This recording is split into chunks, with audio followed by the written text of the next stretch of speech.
Today is May 1st, 1992.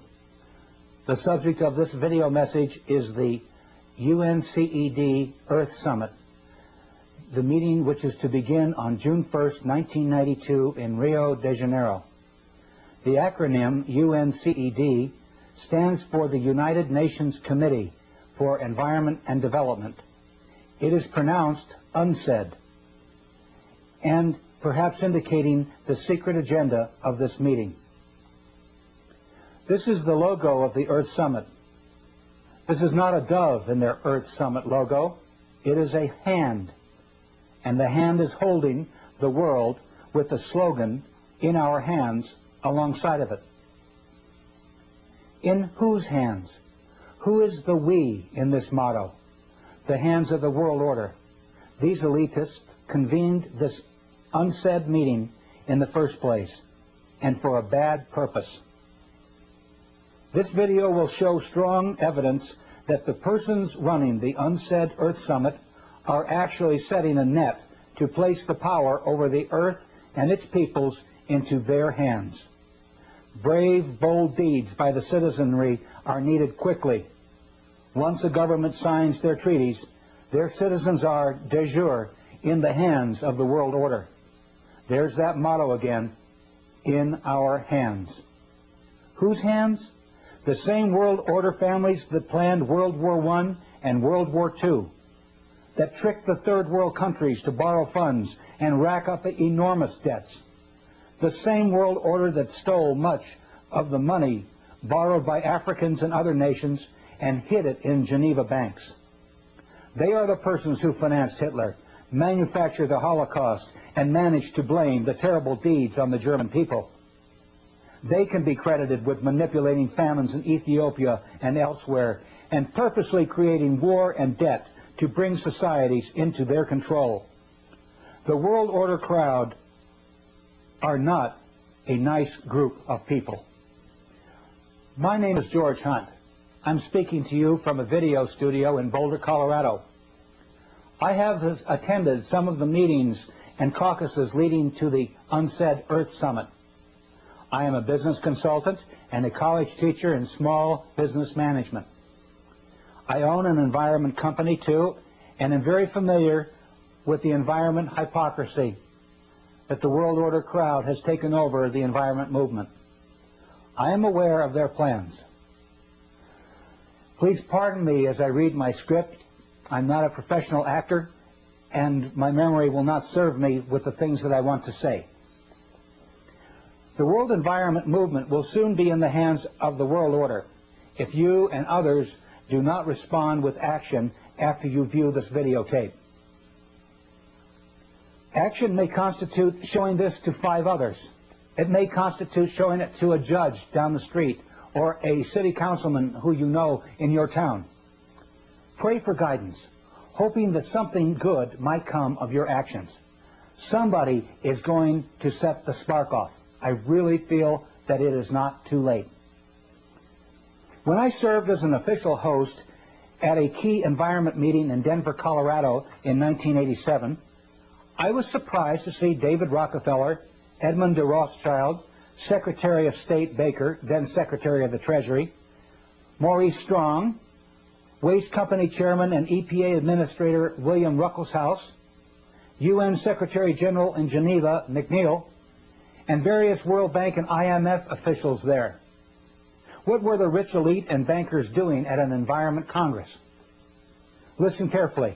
I will now attempt to show you how their enactments will work against you. Trust and foundation income is the cornerstone of the world order.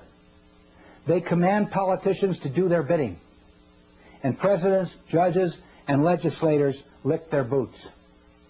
Their swollen egos and bellies are never satisfied, and their lust for more is insatiable. Now world power and authority is in their grasp. Are we going to give it to them without a confrontation? Or, like they did to the Germans, will they blame the environment holocaust on you and get away with it? What is the World Summit meeting, and who is behind it? The UNCED World Summit, that's UNCED World Summit, is a key event in a series of environment meetings which have occurred since 1972. Maurice Strong, a UN official and an employee of the Rockefeller and Rothschild Trusts and Projects, convened the first Congress in Stockholm, Sweden in 1972. 20 years later, Maurice Strong is the Secretary General and convener of UNCED. In the 1970s and 1980s, numerous conferences created political action decrees, eventually to lead to the UNCED Earth Summit. I attended 2 meetings in Colorado in 1987 and 1991. Friends attended others in Los Angeles, San Francisco, and Des Moines. Here is a paper from the Des Moines meeting where Maurice Strong was in charge. Representative Gephardt's telephone number appears on the meeting documents. Here are some phrases from the document of the Secretariat for World Order, which were distributed at the Des Moines UNCED meeting. We are the living sponsors of the great Cecil Rhodes' will of 1877, in which Rhodes devoted his fortune to the extension of British rule throughout the world and colonization by British subjects of the entire continent of Africa, the Holy Land, the valley of the Euphrates, the islands of Cyprus and Candia, the whole of South America, the islands of the Pacific not heretofore possessed by Great Britain, the whole of the Malay archipelago, the seaboard of China and Japan, the ultimate recovery of the United States of America as an integral part of the British Empire. We stand with Lord Milner's credo. We too are British race patriots, and our patriotism is the speech, the traditions, the principles, the aspirations of the British race. Do you fear to take this stand at the very last moment when this purpose can be realized? Do you not see that failure now is to be pulled down by the billions of Lilliputians of lesser race who care little or nothing for the Anglo-Saxon system? Copies of this document are distributed to you with this videotape. At the Fourth World Congress meeting in 1987, some other bad remarks about common people were made. I'm going to play them for you now.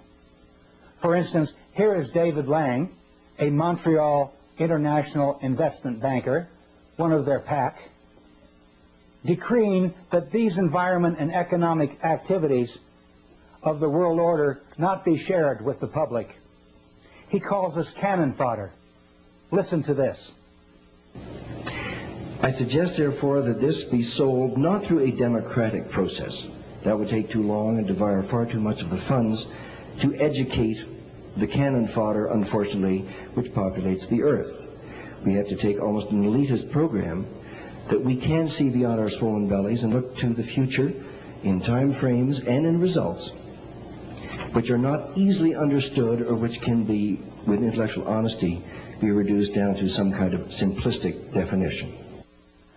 Does it make you feel uncomfortable that the arrogant rich are close to complete rule over the United States, Canada, and other countries? Here's more. The decrees leading to the Earth Summit were dictated without debate or opportunity for dissent.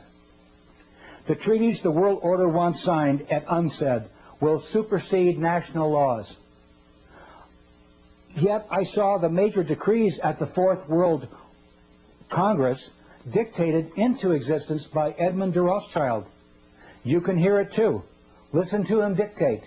Rothschild got these major decrees into the United Nations resolutions without debate or challenge.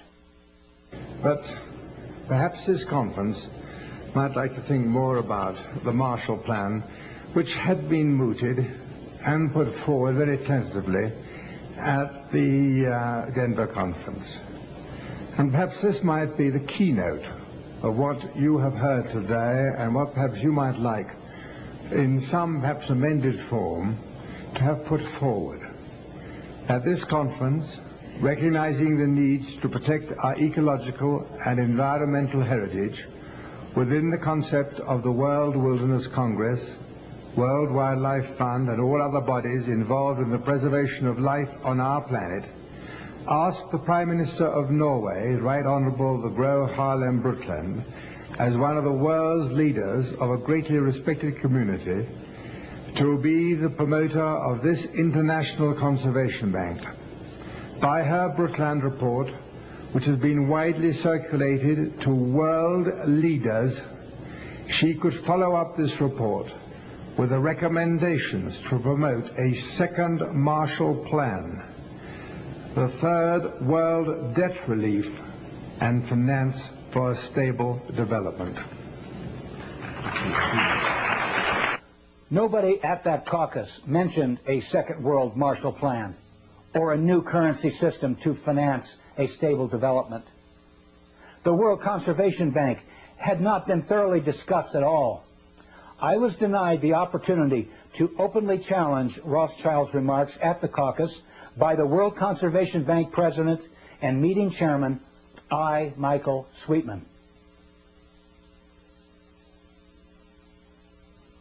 In world politics, the names of First World, Second World, Third World, and Fourth World are used to describe blocks of political entities. The First World is the capitalist countries of Europe and North America. They are industrial and are, therefore, the world's biggest polluters. The Second World is the Soviet Union and the Eastern Bloc countries.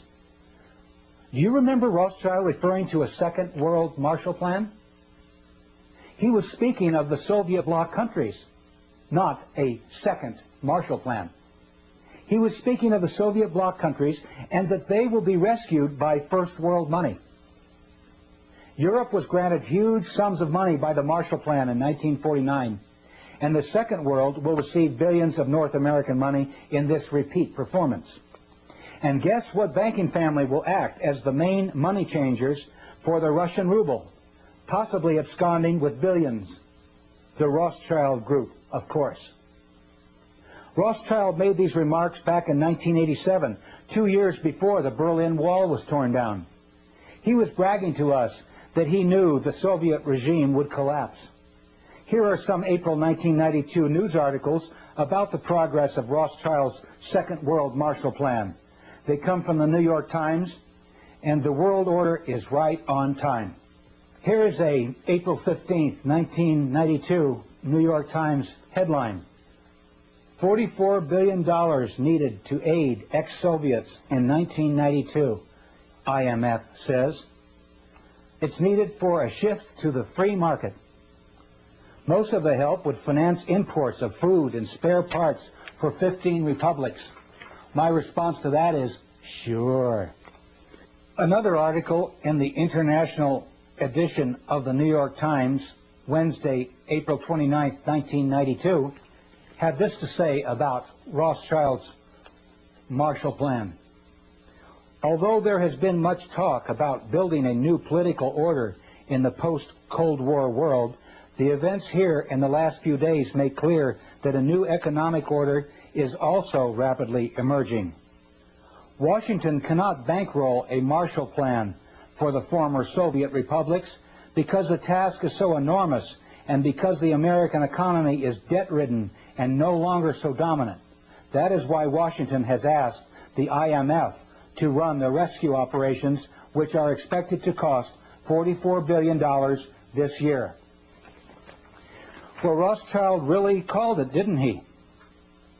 Soon after these remarks were made, the Rothschilds reopened the Rothschild Bank in Frankfurt, Germany, after 50 years of closure. They are now conveniently available to stabilize the Russian ruble with money from the West. Question: do we really want to send North American money abroad so the Rothschilds can make multi-billion-dollar windfalls on the currency trades? Let's talk about the Third World now. The Third World are those countries who have emerged since World War II. Young and easily fooled, the World Bank under Robert S. McNamara played bad tricks on them, spiriting billions of loan dollars back to Swiss bank accounts through fictitious African addresses. They now owe $1.5 trillion to the world banking system with nothing to show for it except poverty and cruel loan collections. Maurice Strong has suggested an ominous scenario at the UNCED meeting, which could break out if his words are to be believed. He says in this article in West magazine that a fight may erupt between the first world polluters and the third world poor. Here is how he describes it. Each year, he explains as background to the telling of his novel's plot, the World Economic Forum convenes in Davos, Switzerland. Over 1,000 CEOs, prime ministers, finance ministers, and leading academics gather in February to attend meetings and set economic agendas for the year ahead. With this as a setting, Maurice Strong then says, what if a small group of these world leaders were to conclude that the principal risk to the earth comes from the actions of the rich countries? And if the world is to survive, those rich countries would have to sign an agreement reducing their impact on the environment. Will they do it? He's really talking about the UNCED meeting. And Strong, driving as I take notes, looks at me. Then his eyes go back to Highway 17 on the way from Alamosa, Colorado to his New Age ranch in Crestone, Colorado.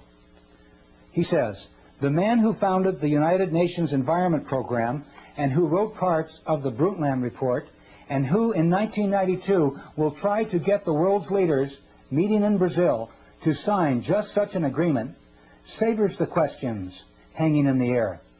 Will they do it? Will the rich countries agree to reduce their impact on the environment? Will they agree to save the earth? Strong resumes his story. The group's conclusion is no. The rich countries won't do it. They won't change. So, in order to save the planet, the group decides, isn't the only hope for the planet that the industrialized civilizations collapse? Isn't it our responsibility to bring this about? This group of world leaders, he continues, form a secret society to bring about an economic collapse. It's February. They're all at Davos. These aren't terrorists. They're world leaders. They have positioned themselves in the world's commodity and stock markets. They've engineered, using their access to stock exchanges and computers and gold supplies, a panic. Then they prevent the world stock market from closing. They jam the gears. They hire mercenaries who hold the rest of the world leaders at Davos as hostages. The markets can't close. The rich countries, and Strong makes a slight motion with his fingers as if he were flicking a cigarette butt out the window. I sit there spellbound. This is not any storyteller talking. This is Maurice Strong. He knows these world leaders. He is, in fact, co-chairman of the Council of the World Economic Forum. He sits at the fulcrum of power. He is in a position to do it. I probably shouldn't be saying things like this, he says. Highway 17 cuts straight across the desert, heading out of the land of dreams. When the truth is finally told, Maurice Strong fears the world will come to this. No secret societies, no hostage takings at Davos, but it will come to the same conclusion. The global economy, sapped by credit and debt loads and environmental disasters, will simply come unstuck.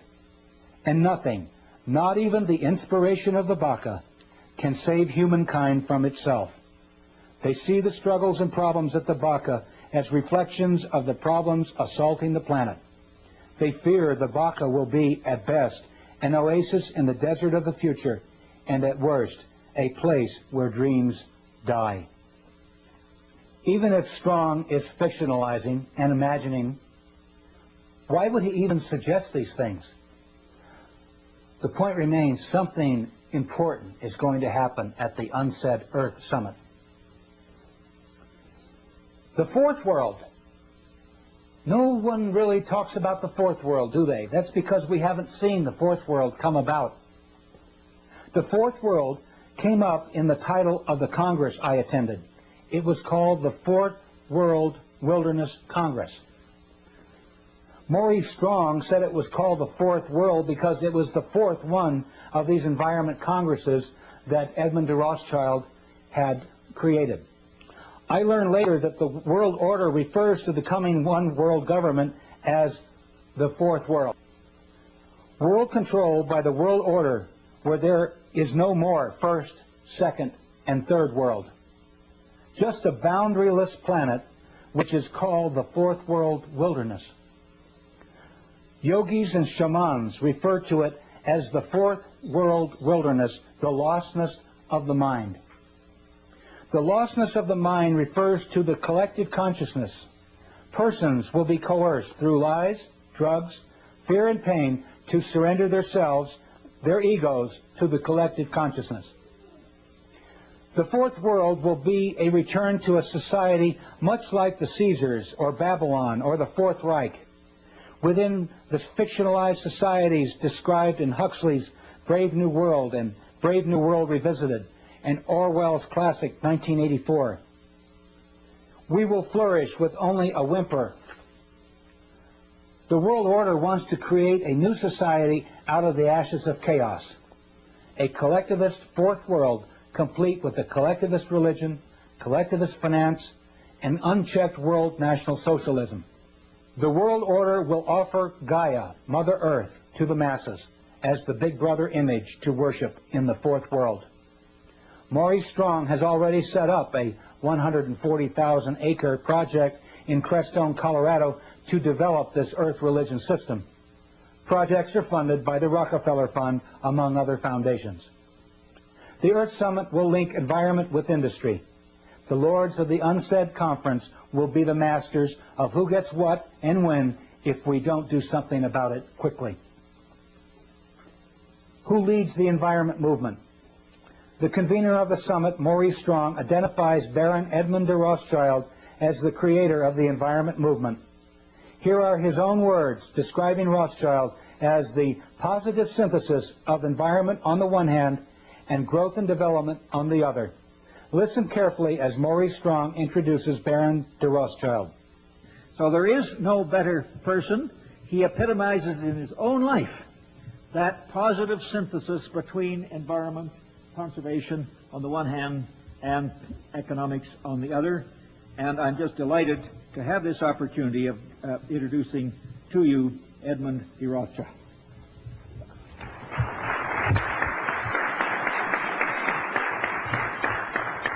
Maurice, thank you very much indeed for all that you've said, and I would ask the audience to take with a slight grain of salt all that he has said about me.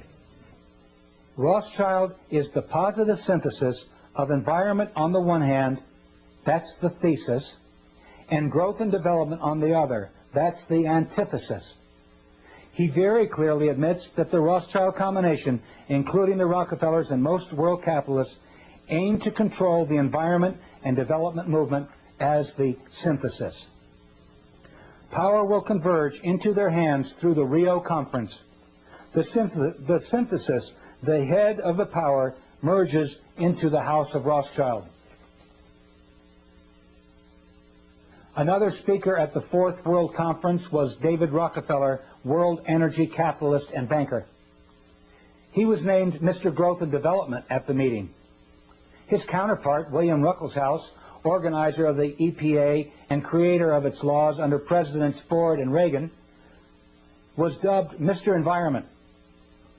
Here is a picture of the chuckling antagonists at the meeting. Mr. Environment Ruckelshaus is the CEO and chairman of the board for BFI, Browning Ferris Industries, one of the largest private environment companies in the world. The hypocrisy is that Ruckelshaus, as EPA chief, made the very laws by which his waste company, BFI, is becoming rich. Hypocrisy number two is that Ruckelshaus and Maurice Strong were key investors in American Water Development, a company which tried to circumvent Colorado water laws and gain control of one of the largest underground reservoirs of water in the world. Here's an excerpt from a video interview where I explain what they did. And I did a survey of the people down in the San Luis Valley, and I sent letters out to these farmers last December, and I said, what will happen if Maurice Strong and William Ruckelshaus and others pull water, 200,000 acre-feet of water out of the San Luis Valley? Without one hesitation, it was unanimous that their land will turn into a wasteland. It'll turn into a desert. So here we have people at an Environment Congress that are then waltzing 200 miles south of Estes Park down in the San Luis Valley of Colorado that want to suck the aquifers dry and turn it into a desert. The hypocrisy is so deep. They failed in their attempt because the people learned what they were doing and defeated them. Here is a newspaper article that shows their defeat. I hope we can do it again around the UNCED meeting. Let's hear a little more from Maurice Strong and Edmund de Rothschild and lock in on what kind of people are running the UNCED summit meeting. Here's the part where Rothschild says that projects launched to save the environment will be inoperative. He says it quickly, but he says inoperative. That is, they will not work. And listen to Rothschild snidely suggest that we build dry ice machines and ship up the dry ice to the North and South Poles to keep them from melting. Perhaps it could be possible to utilize CO2, carbon dioxide, one of its main causes, to manufacture dry ice, to maintain the polar caps and the actual temperature of the ice there, and maintain their present temperature. Innovative and modern technology, world waste material, collected and perhaps burnt in volcanic areas or buried so deep in the earth, in the wilderness desert areas of the mid-Sahara where nobody goes, or in the empty quarter in Arabia or the Gobi Desert. But all these ideas and visions, some far-fetched, and above all, the continuation of this Congress needs money. I will play the full speech after this video, and you will hear him say that the world order has these problems. Its indigenous people and its wildlife. People and wild animals are problems? What kind of madness are these world order Caesars afflicted with? I hope I have given you enough information to expose the designs of the world order crowd. They hope to run the lives of people for generations to come. They are the same crowd who created a Hitler, arranged the assassination of Lincoln and Kennedy, and have indicated elsewhere that they want to drastically reduce the population of the world to make environment and development more sustainable. Please quickly carry the truth to others. This video has photocopy exhibits accompanying it too, and you can make unaltered copies of this videotape as much as you please. Large quantities can be ordered at $8 a piece, including photocopied materials, plus postage, until July 4th, 1992. Send your orders and checks to this address. If you want to talk, I will call you collect. So send me your phone number. The light of freedom is going out throughout the world. You know who the culprits are now. It may not be too late to educate key people who can stop them. And you, watching this videotape, are one of the sparks that may ignite the countryside into flames of indignation against these people. Perhaps society still has some leaders that won't let us down. Goodbye and God bless you. So let's get the proceedings running now, and we will see how we go. Thank you. Mr. Maurice Strong, whom most of you already know. Thank you very much, and you've already heard perhaps too much from me, so I think we're reaching the point at which we want to involve you, all of you, in the next step of this conference, which is really to come to grips with some of the principal action-oriented issues. And one of the most important initiatives that is open here for your consideration is that of the conservation banking program. As we mentioned this morning, we have as our chairman, fortunately, the person who really is the source of this very significant concept. He is one of the trustees of the International Wilderness Foundation, which sponsored this meeting. He was at the first of these congresses. So his conversion to the relationship between conservation and economic development has been a pioneering one, is work on mini dams. I used to be in the hydroelectric power part of the energy business myself.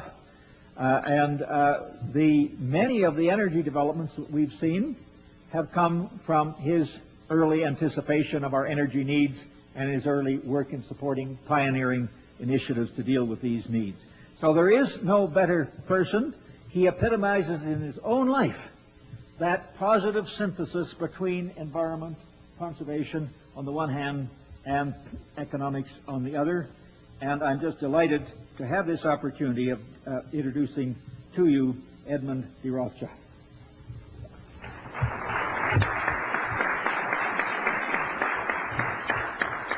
Morris, thank you very much indeed for all that you've said, and I would ask the audience to take with a slight grain of salt all that he has said about me. And I want to start there a little bit of my talk to you on a somewhat different vein. You see, in order to further the ideals of the world wilderness concept and to prevent the concept and this concept just to remain an ideal, it is of paramount importance to find ways and means of finding and promoting its rationale. There are these ways and means of putting this concept into effect and overcoming or minimizing some of the problems set out by the speakers in this Congress, such as pollution, prevention of acid rain, waste disposal. There are alternative methods and harmless alternative methods for energy, and they're available. Alternative uses of water resources not involving vast inundations of land or displacing humans and its indigent wildlife, harnessing wave energy, solar energy, wind power, just to mention a few.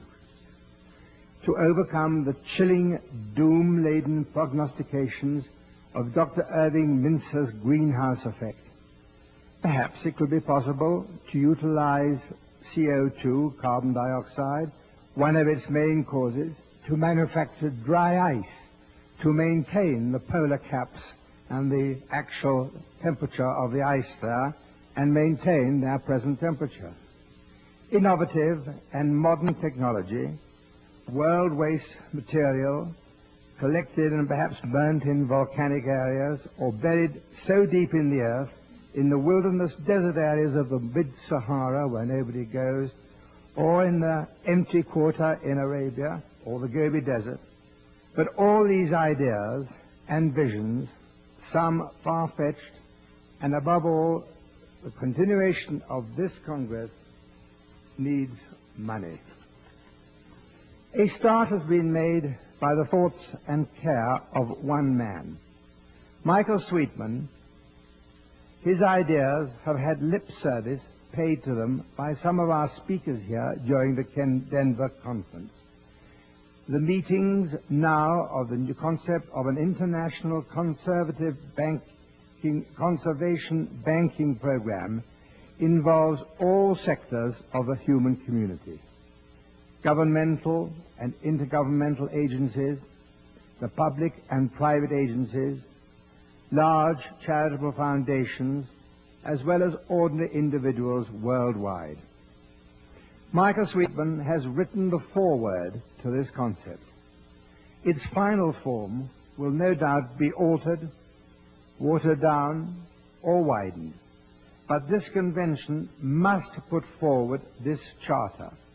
And with the collective wisdom available here today, the charter can be enhanced, embracing those who have given their thoughts in the Denver Public Forum. By thinking forward as to how to reach out to the public at large, to every corporate entity throughout the world, to put aside, hopefully tax-free, a part of their profits to fund our ecological and environmental protection. Ladies and gentlemen, every country has its own problems, its indigenous peoples and its wildlife. This International Conservation Bank must know no frontiers, no boundaries.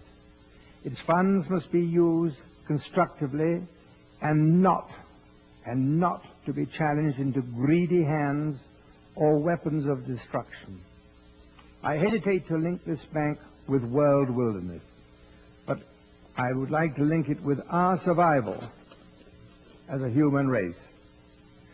This, our generation, must not be cursed by our descendants, if we have any, as to the greatest destructors and squanderers of the world's resources.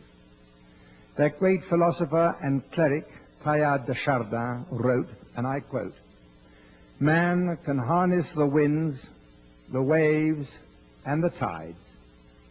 But when he can harness the energy of love, then for the second time in the history of the world, man will have discovered fire." Michael Sweetman. Michael Sweetman, your love for the world wilderness concept has given you the necessary fire in your belly to produce the germ of the future needs of this concept. And I have great pleasure in asking you to put it forward.